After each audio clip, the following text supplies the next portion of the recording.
Chapter 5. The Explorers Find Treasure. The next morning, Jessie woke up first, and she got up at once, for she was the housekeeper. The dog sat in the door of the car and looked at her as she jumped down to get the milk for breakfast. Then he jumped down after her. Jessie walked down by the little brook and stopped to look at the waterfall. It was beautiful. "I must look in the refrigerator," she said with a laugh. It was a funny refrigerator. There was a rock behind the waterfall, and the night before, Jessie had put the 2 bottles of milk in a hole in this rock. Now she took out the bottles and found that the milk was very cold. "Is it good?" cried Benny, who sat in the car door.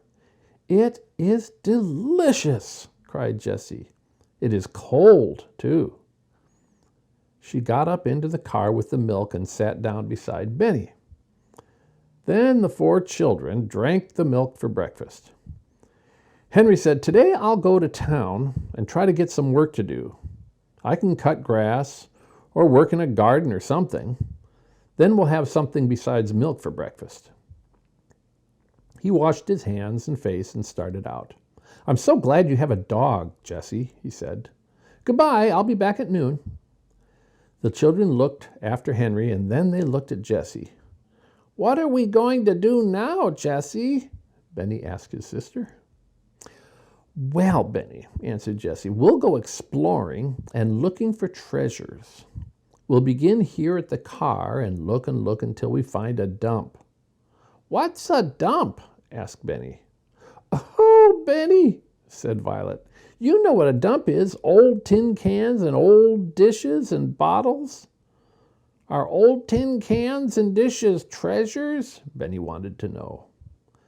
"They'll be treasures for us," answered Jessie, laughing. "And wheels?" asked Benny again. "Will there be any wheels on the dump?" "Well, maybe, yes," replied Violet. "But cups, Benny, and plates, and maybe spoons. You like to drink milk out of a cup?" "Oh, yes," agreed Benny politely. But anyone could see that his mind was still on wheels. The explorers started walking down the old rusty tracks, with Watch hopping along on 3 legs. The other paw, still tied up with Jessie's handkerchief, was held off the ground. But the dog looked very happy. He liked these kind children. They all walked along through the woods, looking this way and that. After a while, the old track came out into the sun, and the explorers found that they were on top of a hill. They could look down and see the town below them. "Henry is down there," said Jessie. Benny was walking along behind his 2 sisters.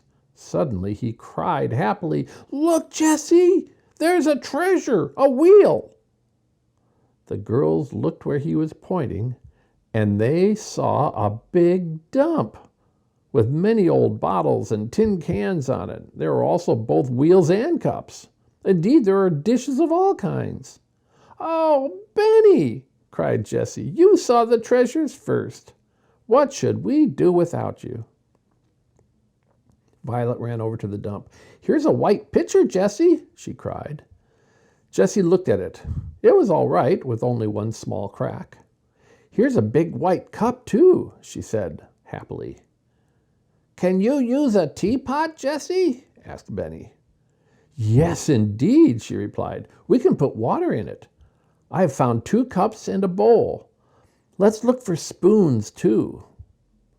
Violet held up what she had found. 5 spoons, covered with rust. "Good," said Jessie. "Here's a big kettle. Let's pile all the dishes in it. Then we will carry them back to the boxcar." Benny had found 4 wheels just alike and laid them to one side. Now he held up a pink cup. There was a big crack in it, but it had a handle. "This will be my pink cup," said Benny. "I hope it will hold milk," said Jessie, laughing. "It's a beautiful cup, Benny." The children laid all their treasures, even the wheels, on the board, and the girls carried the board back to the boxcar between them. they put the dishes down by the brook. "Now we must wash them," said Jessie. "All right," agreed Benny. "We'll wash my pink cup." And never did a little boy hand dishes so carefully to his sisters as Benny did. The girls washed the dishes with soap, and Jessie used sand to get the rust off the spoons. "There," she said, washing the last shining spoon. "How fine they look! But I'm afraid they are still not clean enough to eat from. When Henry comes, we'll get him to build a fire. Then we can have hot water to rinse them, and they'll be very clean." The children sat back and admired the dishes. Suddenly, Violet cried, "Oh, I know where to put them! Come and see. I found what I found in the car last night." Both girls looked in at the door. "Look on the door on the other side of the car," said Violet. All Jessie saw were 2 pieces of wood nailed to the closed door of the car, but she knew at once what was in Violet's mind. She ran to get the board they had carried from the dump and laid it carefully across the 2 pieces of wood. It made a fine shelf for the dishes. "There," said Jessie. The children could hardly wait to put the shining dishes on the shelf. "Let's put them on now," said Violet, "and see how they look without waiting to rinse them."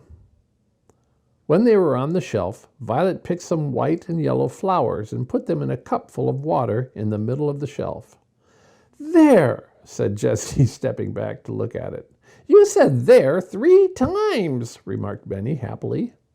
"So I did," replied Jessie, laughing. "And I'm going to say it again." She pointed into the woods and said, "There." Henry was coming through the woods, and he carried many funny-looking bundles in his arms. He would not open his bundles or tell what he had been doing until it was time for dinner. "Where did you get the dishes?" he cried when he saw the shelf. "We went exploring," said Violet, "and found a big dump." The children began telling them about their treasures. Benny told them about the tin cans and his pink cup and his wheels. Jessie took out the big kettle and asked him about building a fire. "We want to use the dishes to eat from," she told him, "and it's hard to get them clean in cold water." So Henry made a small fire in the open place where it could not burn anything.